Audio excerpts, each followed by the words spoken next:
दिन भर निर्जला व्रत करने के बाद रात में चंद्रमा के दर्शन के पश्चात ही जल और अन्न ग्रहण करने का विधान है।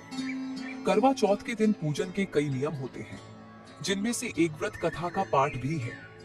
मान्यता है कि जो भी स्त्री इस व्रत की कथा का पाठ करती है, उसे सौभाग्य का वरदान प्राप्त होता है। आइए जानें इस संपूर्ण कथा के बारे में। कथा इस प्रकार है। एक समय की बात है, एक साहूकार के 7 पुत्र और एक पुत्री थी। पुत्री अपने भाइयों की इकलौती बहन थी। इस वजह से सभी भाई उसे बहुत प्रेम करते थे। एक बार कार्तिक मास के कृष्ण पक्ष की चतुर्थी तिथि को साहूकार की पत्नी समेत उसकी 7 बहुओं और पुत्री ने भी करवा चौथ का व्रत रखा।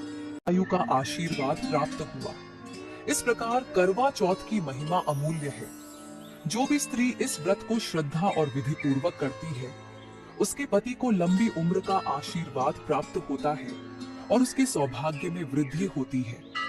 तो दोस्तों, ये थी करवा चौथ की अद्भुत कथा, जो हमें यह सिखाती है कि श्रद्धा और समर्पण से किया गया व्रत पति को दीर्घायु और सौभाग्य का वरदान देता है। यदि आपको यह कथा पसंद आई हो तो लाइक करें, शेयर करें और धार्मिक लाइफ इंडिया चैनल को सब्सक्राइब करना न भूलें। इसी प्रकार की और धार्मिक कथाएं और जानकारियां आपके लिए लेकर आते रहेंगे। धन्यवाद।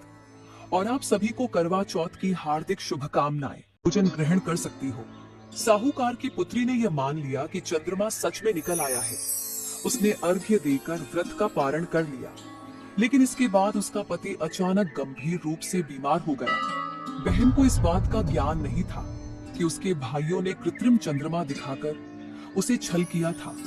जब यह बात उसकी सास को पता चली, तो उन्होंने उसे बताया कि तुमने बिना सच्चे चंद्रमा के दर्शन किए व्रत तोड़ा है, इसलिए तुम्हारे पति पर विपत्ति आई है। इस घटना के बाद साहूकार की पुत्री ने पूरे समर्पण और श्रद्धा के साथ फिर से करवा चौथ का व्रत किया।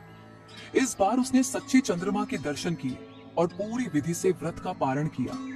इसके फलस्वरूप उसका पति पूरी तरह से स्वस्थ हो गया और दोनों को दीर्घ